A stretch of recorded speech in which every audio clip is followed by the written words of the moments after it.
చూస్ country delight, live better. ఇప్పుడే country delight app ని download చేసుకోండి. బంగ్లాదేశ్లో ప్రజాస్వామ్యం కొత్త మలుపులు తిరుగుతోంది. షేక్ హసీనాని ప్రధాని పీఠ నుంచి తరిమేసిన తర్వాత ప్రధాన సలహాదారుగా మహమ్మద్ యూనస్ ఆధ్వర్యంలో ఏర్పడినటువంటి టెంపరీ గవర్నమెంట్ కొత్త విచిత్రమైన నిర్ణయాలు తీసుకుంటూ వార్తల్లోకి ఎక్కుతుంది. ఇప్పుడు తాజాగా బంగ్లాదేశ్ సుప్రీంకోర్టు కూడా రికార్డులకు ఎక్కింది. బంగ్లా విమోచన ఉద్యమం, ముక్తి బాహిని పేరిట బంగ్లాదేశ్ ఆవిర్భావానికి మూల కారణమైనటువంటి స్వాతంత్రోద్యమాన్ని కించపరిచే సంఘటన ఇప్పుడు బంగ్లాదేశ్లో జరిగింది. వందలాది మంది హత్యకి కారణమైనటువంటి వ్యక్తి, ఆల్రెడీ మరణశిక్ష ఎదుర్కొంటున్నటువంటి వ్యక్తిని ఈరోజు సుప్రీంకోర్టు నిర్దోషిగా విడుదల చేసింది. ఇది బంగ్లాదేశ్ రాజకీయాల్లోనే ఒక సంచలనాత్మకంగా మారినటువంటి అంశం. అసలు ఏం జరిగింది ఒకసారి విశ్లేషించేటువంటి ప్రయత్నం చేద్దాం. బంగ్లాదేశ్ విముక్తికి సంబంధించి అతిపెద్ద ఉద్యమంగా చెప్పేటువంటి సందర్భం 1971లో జరిగినటువంటి ఉద్యమం. అంటే తూర్పు పాకిస్తాన్ వర్సెస్ పశ్చిమ పాకిస్తాన్ జరిగినటువంటి పోరాటంగా దీన్ని మనం చూడాల్సి ఉంటుంది. తూర్పు పాకిస్తానే నేటి బంగ్లాదేశ్. 1971లో జరిగినటువంటి ఈ ఉద్యమంలో ఆల్మోస్ట్ 1256 మందిని చంపి 13 మందిని రేప్ చేసినటువంటి ఒక దుర్మార్గుడికి ఆల్రెడీ మరణశిక్షని సుప్రీంకోర్టు డిసైడ్ చేసింది. 2012లో ఇతను అరెస్ట్ అయ్యాడు. అప్పటి నుంచి ఈ కేసు ట్రాక్ అవుతా ఉంది. ఈరోజు తాజాగా సుప్రీంకోర్టు తీసుకున్నటువంటి నిర్ణయం, అతన్ని జమాతే ఇస్లామీ లీడర్ అజరుల్, ఇతను పేరు 1971 వార్ క్రైమ్ కేసెస్లో ప్రధానమైనటువంటి ముద్దాయి. దీనికి సంబంధించినటువంటి సమాచారం ఇప్పుడు ప్రపంచవ్యాప్తంగా కూడా మీడియాలో ఒక సంచలనంగా మారినటువంటి అంశం. Bangladesh supreme court acquits Islamist leader on death row. So అతనికి ఒక విముక్తి లభించింది. అజరుల్ ఇస్లాం had been in custody since 2012 and was sentenced to death 2 years later on charges of murder, rape and genocide during the independence struggle. The verdict had been upheld in 2019, but following a fresh appeal filed in February this year, the bench led by Bangladesh Chief Justice Syed Rafat Ahmad acquitted him. So అతను నిర్దోషిగా తేల్చేసింది Bangladesh supreme court. దీంతో ఇతను బయటకు వచ్చేటువంటి అవకాశం, చాలా ఫ్రీగా బయటకు వచ్చేస్తారనేటువంటిది. అసలు కేసు ఏంటి ఒకసారి అది కూడా విశ్లేషించేటువంటి ప్రయత్నం చేద్దాం. Court has overturned the conviction of ATM Azharul Islam, a senior leader of Jamaat e Islami party who had been on death row since 2014 for alleged war crimes committed during the country's 1971 liberation war. The acquittal announced on Tuesday 27 ఈ మే. ఇక ఈరోజు announcement జరిగింది. దానికి సంబంధించినటువంటి ఇతర details మనం చూస్తే కనుక అసలు ఏం జరిగింది అనే దానిపైన కూడా కొన్ని వివరాలు ఇచ్చారు.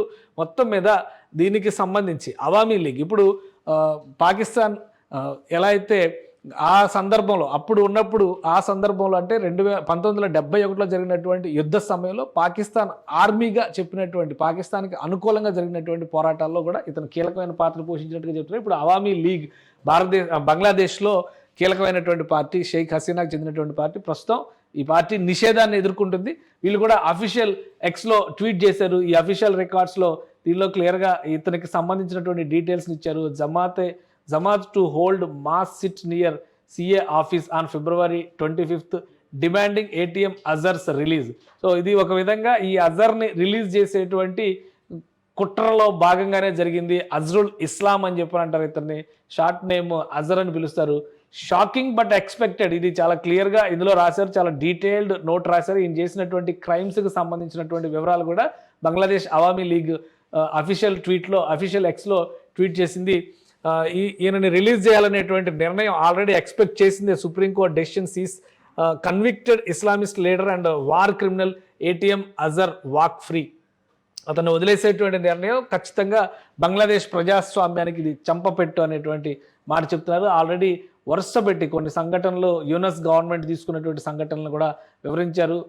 సెకండ్ ఫర్ మంత్ ఇక్కడ మంత్స్ వైజ్గా వాళ్ళు చేసినటువంటి యాక్టివిటీస్ అన్నింటినీ కూడా ఇందులో మెన్షన్ చేశారు. సో మొత్తం మీద ఒక మోస్ట్ వాంటెడ్ క్రిమినల్, దాదాపుగా 100 మంది 1200 నుంచి 1500 మంది చావుకి కారణమైనటువంటి వ్యక్తి ఇతను అని చెప్పని బలంగా నమ్ముతున్నారు.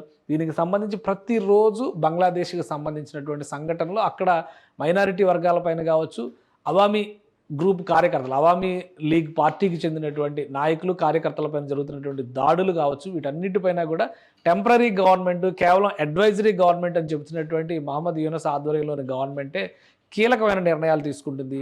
ఆ నిర్ణయాలకు అనుగుణంగా పనిచేసే విధంగా అక్కడ ఉన్నటువంటి రాజ్యాంగబద్ధ వ్యవస్థలను సుప్రీంకోర్టుతో సహా ప్రతి ఒక్కదాన్ని ఇన్ఫ్లుయెన్స్ చేస్తున్నారనేటువంటి ఆరోపణల్ని అవామీ లీగ్ చేస్తోంది. ఇప్పుడు ఇది బంగ్లాదేశ్ మధ్య సంబంధాలను కూడా ప్రభావితం చేసేటువంటి అంశంగా చూడాల్సి ఉంది. ఎందుకంటే ఇతను చంపిన వాళ్ళలో ఎక్కువ మంది హిందువులే ఉన్నారనేటువంటి ఆరోపణలు కూడా ఉన్నాయి. ఉద్దేశపూరితంగా బంగ్లా హిందువుల్ని ఊచకోత కోసినటువంటి మూర్ఖుడు, రాక్షసుడు అనేటువంటి ఆరోపణలు ఉన్నాయి.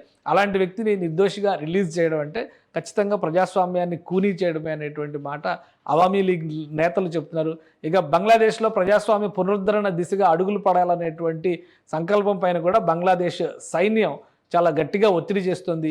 ఈ లోపునే జరగాల్సినటువంటి పరిణామాలన్నీ జరుగుతున్నాయి. ఒకవైపు అమెరికా ఇన్వాల్వ్మెంట్, మరోవైపు చైనాతో ఒప్పందాలు, భారతదేశంతో గతంలో చేసుకున్నటువంటి ఒప్పందాల రద్దు, ఇంకోవైపు నుంచి చూస్తే రాజకీయంగా భారతదేశాన్ని భారత వ్యతిరేకులుగా ముద్రపడిన వాళ్ళందరినీ కూడా జైళ్ళ నుంచి విడిపించేటువంటి ప్రయత్నాలు ఇవి వరుసగా జరుగుతున్నాయి. సో బంగ్లాదేశ్ మరొక సంక్షోభం దిశగా అడుగులు వేస్తున్నటువంటి సంకేతాలు అయితే స్పష్టంగా కనిపిస్తున్నాయి. సుమన్ టీవీలో మీ పర్సనల్ అండ్ బిజినెస్ ప్రమోషన్స్ కోసం కింది నెంబర్కి కాంటాక్ట్ చేయండి.